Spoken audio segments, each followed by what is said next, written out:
the whisper of the house in Dry Valley. They say some houses never sleep. They only wait. Wait for someone to open their doors and awaken what was left dormant inside. After 17 years, Elisa returned to Dry Valley, the place where her sister had vanished without a trace. Time had passed, but the valley seemed trapped in an endless afternoon, gray, silent, cold. She parked the car in front of the old family house. The iron gate was crooked, covered in ivy and rust. The wind hissed through the cracks of the broken windows, as if the house were breathing. Elisa stood still for a moment. She took a slow, deep breath.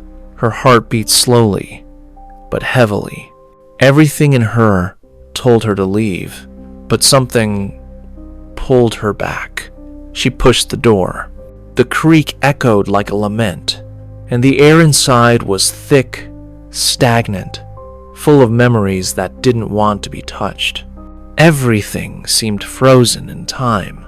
The photos on the wall, still carefully framed. The furniture covered by a veil of dust. Her mother's lavender perfume still lingered in the air, sweet and sad. But one thing had changed. The living room clock, that old, dark wooden one that had always been stopped since the day Julia disappeared, now marked midnight, and the hands were moving backwards. Elisa felt her stomach twist. She stepped back, staring at the clock with wide eyes. The hands ticked in reverse. Tick, tock, tock, tick. The sound was hypnotic, sickening. "Is someone there?" she murmured, her voice trembling. The house answered with silence, a silence that seemed to listen. From upstairs came a soft sound, a footstep, then another, and a short, childlike giggle. Elisa froze, her eyes fixed on the stairs. The sound came from Julia's room. "No, it can't be," she whispered. "Julia died here." The air grew cold.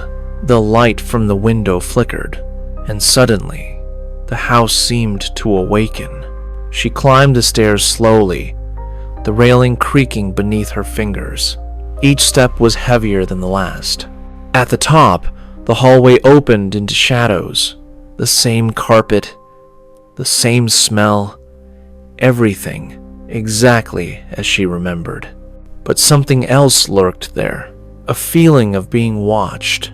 The air seemed to vibrate, as if the house had eyes. And then, a voice echoed softly, a distant, childish voice. "Elisa, come play with me." Her body froze. Tears filled her eyes before she even understood why. It was her sister's voice. Identical. "Julia?" she called, hesitating. Silence. Only the wind blowing through the hallway. With each step, the house's sounds blended with her pounding heartbeat, and at the end of the corridor, Julia's room was ajar. Elisa pushed the door. The room was untouched. The dolls in the same place. The oval mirror, covered by a white sheet. She approached slowly. Deep breath. The sheet seemed to pulse with a breeze, as if something were breathing beneath it. With trembling hands, she pulled the cloth away. The mirror showed her reflection, and the empty room behind her. Nothing more. But then, something changed. A subtle, quick movement. In the reflection, a girl stood behind her. Elisa spun around. Nothing. Only cold air. Her heart raced. She turned back to the mirror. The girl was still there, motionless, with a gentle smile and hollow eyes. Childlike whisper. "You promised you'd come back before sunset." Elisa stepped back. The scream caught in her throat. "No," she muttered. "This isn't real. Her reflection began to smile. But Elisa wasn't. The girl vanished from the mirror, and the room plunged into absolute silence. Only the mirror smiled. A thunder rolled in the distance. She stumbled out of the room and hurried down the stairs. She needed to get out, but something stronger than fear made her stop at the basement door. The air was colder. She hated that place. But her sister's voice echoed again, this time close. Elisa. The doorknob turned on its own. The basement smelled of mold and dead memories. With a weak light of her phone, she walked down the steps. In the corner, on an old table, sat a notebook. Julia's diary. The leather was dry. The pages yellowed. Elisa ran her fingers over the letters. Dear Diary. She flipped to the last page. The words were smudged, stained with dark red. But one sentence was clear. She isn't dead. She's in the mirror. Her heart stopped for a moment. Before she could react, she heard a crack. The mirror upstairs, as if it had shattered. Julia? She cried. Where are you? The answer came as a whisper, very close. I'm here. Elisa lifted her gaze. In the dark corner of the basement, a shape moved. Something small, a childlike silhouette made of shadow and trembling light. Julia, she sobbed. Forgive me. The figure stepped forward, but the face wasn't her sister's. It was hers, her own reflection. Elisa stumbled back, dropping her phone. The flashlight spun, illuminating a cracked mirror on the wall, and inside it, she saw herself being pulled in. A scream, a snap, and the mirror restored itself. Perfect, pristine.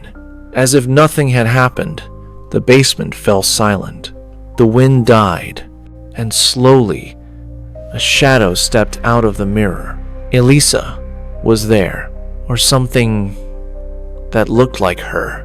The reflection blinked, and the new body smiled, a calm, cold voice, finally free. Inside the glass, Elisa's real eyes opened, but there was no sound, only her reflection screaming silently. Trapped, the living room clock began to move again, this time in the right direction. Tick, tock, tick, tock. The sound echoed through the house like a heart beating again. Outside, the rain faded. The fog lifted, and the house seemed satisfied. The wind blew through the broken window, spreading the white sheet across the floor. The mirror reflected only the empty room, but anyone who looked closely could swear they saw a face behind the glass. Quiet, watching, waiting. The clock stopped. The tick-tock ceased. Silence filled every corner of the house, and the narrator's voice grew close, soft, almost a whisper. The clock has stopped again, and the house has fallen asleep once more, waiting for the next visitor. A faint whisper echoed, low, distant, like a breath inside the mind. Barely audible voice. Did you hear that?